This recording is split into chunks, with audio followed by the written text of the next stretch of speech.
So the Wii came out November 19th, 2006, and it honestly featured a lot of gimmicks that gamers weren't yet sold on. The entire thing here was that motion control was taking over, and traditional controllers have been thrown out the window. All of the major Nintendo franchises and hardcore gamer favorites were translated to this new style, and it left a lot of fans pissed off.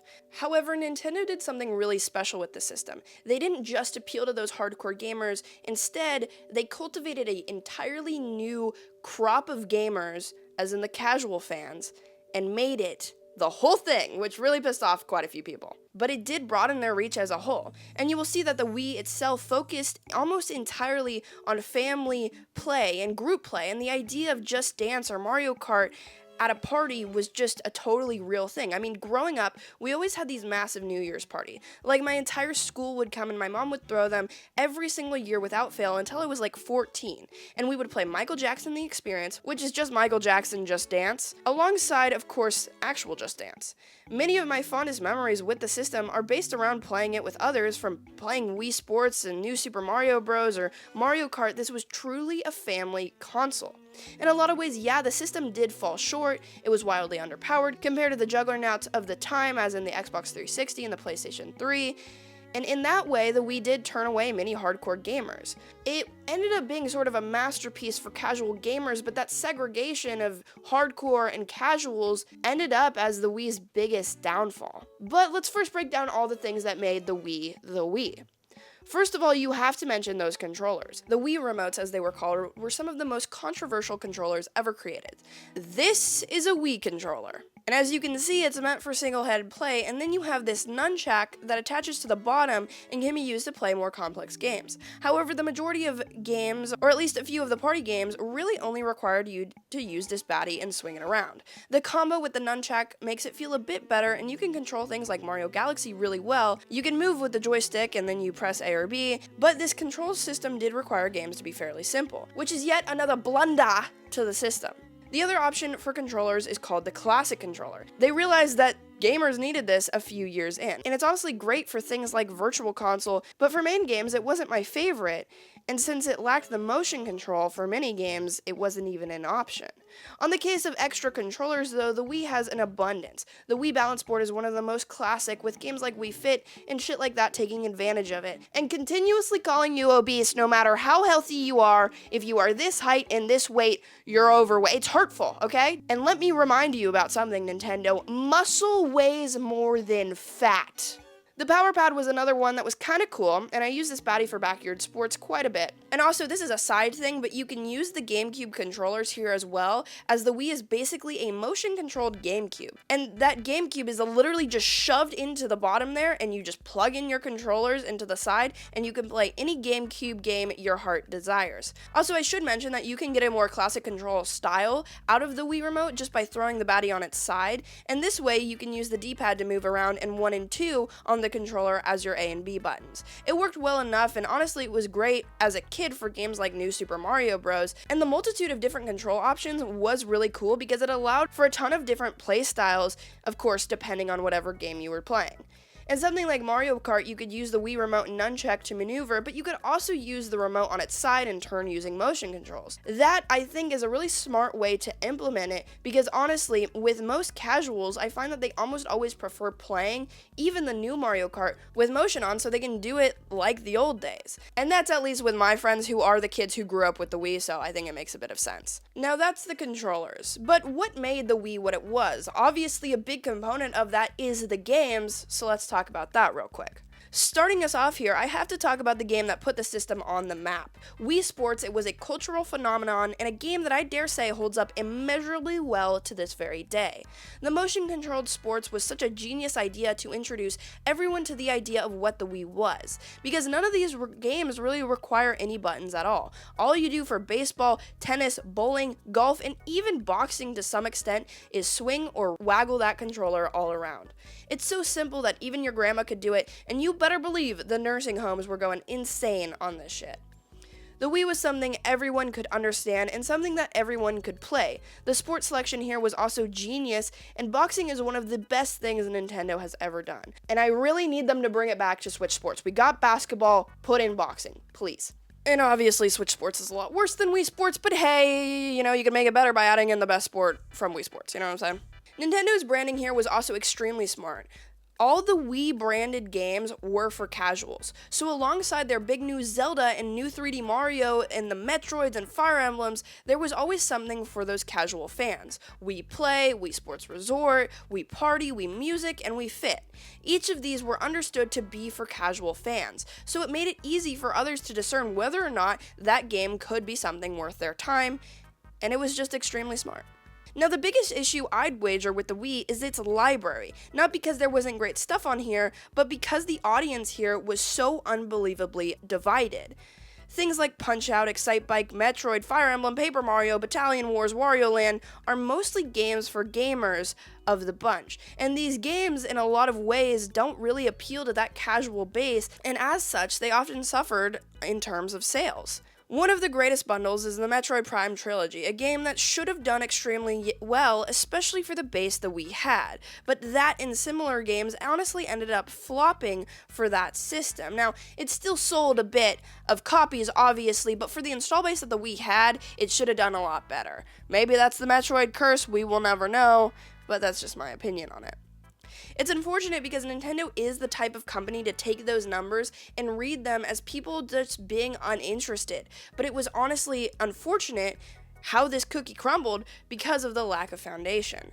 The library was simply unhealthy on that system because of that stark divide. And then contrarily, the Switch, for example, is almost the exact opposite. There are so many dedicated fans on the system that are open to trying brand new franchises of things they never would in the past. And these are fans who know what to expect and know that this isn't a casual system. Yes, there are some casual games, but it's not a system that's gonna be for that audience. And because of knowing that and constantly putting out banger games year after year, this has been one of the greatest successes out there. Not to gas up the Switch too much, because I do honestly love the Wii, but on the terms of the Wii, that's why the system sold really, really well, but so many games were considered flops. It's just what happens when all those gamers migrate over to the PlayStation or Xbox and can really only think of the Wii as an afterthought for casual fans. I was having a conversation with some friends the other day about the Wii. They all, of course, have blinding nostalgia for the system, since we all grew up on it, but many of them think we need another console from Nintendo that does that same thing, where it capitalizes on a casual audience instead of appealing to that same base that the Switch has that are more hardcore. And these are all casual fans. I mean, they basically play Mario Kart, and that's their main experience with the system.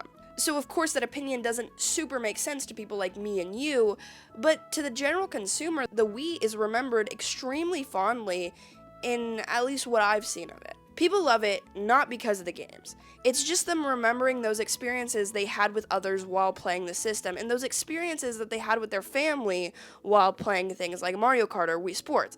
And with that in mind, yeah, this opinion makes some sense. Honestly, with the next system, I'd love for Nintendo to go towards a bit of a casual market, while of course also capturing the main gaming market. I won't lie, I love things like Wii Sports, and Switch Sports was a nice little try, so I need them to get back out there and start making these casual experiences that honestly, at the end of the day, can appeal to everyone. And I mean, I love Nintendogs and would love to see that come back as well. But that, of course, needs to be alongside the biggest AAA games from them. Some small casual titles would make sense, especially as it could drive potential revenue, but we don't want another Wii situation where the focus is almost entirely too much on that casual experience, and the idea of everyone can play ends up becoming more of a hindrance than anything else. With that aside though, the Wii did have some really great experience with games like Super Mario Galaxy, redefining all of 3D Mario. It took Mario to space and then designed this whole new gravity engine and shit like that just to make this game work as well as it did.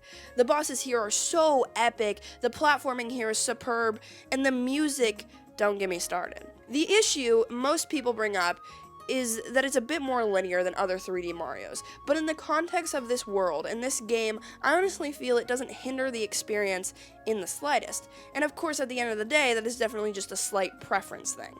We also had Zelda Twilight Princess and Skyward Sword, both great games that showed the power that motion control had in immersing the players in these games. It allowed people to become Link here and slice and dice in real time. Some people, of course, loved it and have questioned how Zelda could ever go back to button controls, but obviously, I'm glad it's not exclusively motion controls. At that same token, though, it was a really cool new fresh way to experience those types of games. Metroid Prime was controlled in such a way that so many people couldn't even imagine trying to go back to the old style of playing. It was something that completely opened people's eyes to this new style. I could go on, but there were great games on the system. Some of my nostalgic games are Pikachu's Poke Park 1 and 2, Backyard Sports, Guitar Hero, Donkey Kong Country Returns, and Jungle Beat. And at the end of the day, there was just a lot of sick stuff on the Wii, and I miss a lot of those types of games every day. But now we're gonna get into the backlog. So the backlog of games available on the system are nothing to scoff at, and before we dive into this section head first, I do want to mention again the whole GameCube thing. So like I said, you can literally play your entire GameCube library and even plug in those controllers to have the same exact experience you would on that purple cube. Now they also sort of remade a ton of GameCube games, but they don't really look any different. They just sort of adapted them to the motion controls of the Wii, and one of the best games that did that, I believe, is Donkey Kong Jungle Beat. It was absolutely rad. They also did this with Twilight Princess, as we've mentioned, and a lot of games that they just didn't want stuck on the last generation. And now thinking about it, honestly, it's pretty similar to what they have done with the Switch. They would take these great games they created for the Wii U and just port them over to the Switch with better controls or visuals or whatever. These games would go on to be fairly successful on the system because, like how the Wii U sales numbers were nothing compared to the Switch, it was a bit less drastic but very similar from GameCube going to Wii. It's just a funny little parallel that probably everybody already knew, but I sort of just put together, so I did want to mention it. There's also an immense backlog with the Virtual Console. This thing was the golden standard for a really long time, and honestly, people want them to go back to what they did here with the Switch and all that. So, the Virtual Console was described by Satoru Iwata as the video game version of Apple's iTunes Store. It basically allows Wii owners to play a multitude of different games and systems, and they purchase each game individually and can play it natively on their Wii system. It was awesome. They of course had the classic SNES, NES, and N64, but also a whole slew of third-party consoles, including things like Sega's Master System and Genesis, the TurboGrafx, the Commodore, the Neo Geo, and a shit ton of arcade games. That third-party stuff was honestly extremely cool, and that backlog of these classic games allowed for so much to be played on the system. Lull in the release schedule? Well, don't worry, because there's always something new to play or check out on Virtual Console. But now I want to jump into WiiWare, which sort of piggybacks off the backlog, okay? Ready? WiiWare was absolutely one of the coolest parts of the system.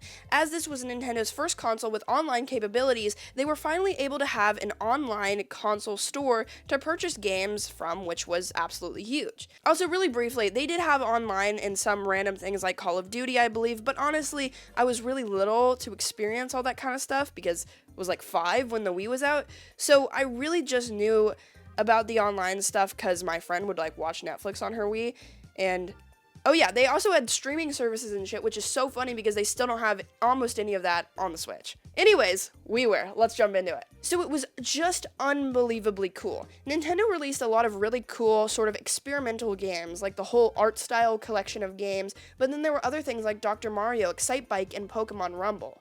It was just a very elementary version of what an online storefront could look like for them. They didn't go too crazy, but some gems could be found over there for sure. At the end of the day, there were just so many different things that Nintendo did with the Wii system. I mean, they finally dipped their toe into online gaming. They also had, a whole new way to control games. And at the end of the day, it's remembered as one of, the most controversial Nintendo consoles out there.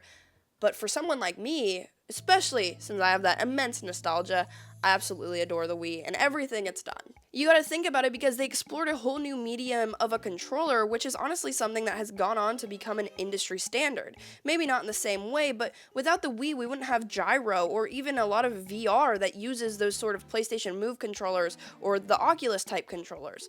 The Wii in many ways paved the way for the future of gaming, and yes, it fell short on keeping hardcore fans engaged throughout the entire life cycle, but at the end of the day, it introduced gaming to so many people who would have never thought to be gamers.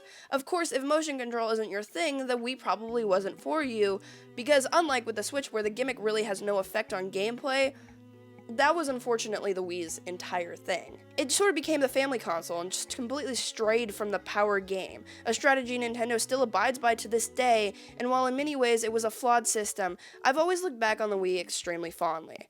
Maybe it's just my nostalgia talking, that probably is, but at the end of the day, the Wii is one of my favorite consoles of all time. It's truly revolutionary. If you get that, subscribe to the channel, like the video, become a member. I have a podcast for members. It's pretty sick. Check out this video. It's a banger. It's a vibe. It's a good time. I will see you guys over there. Vibes. Do you guys like the shirt? It says, do it for the goddamn plot, chat. All right, goodbye.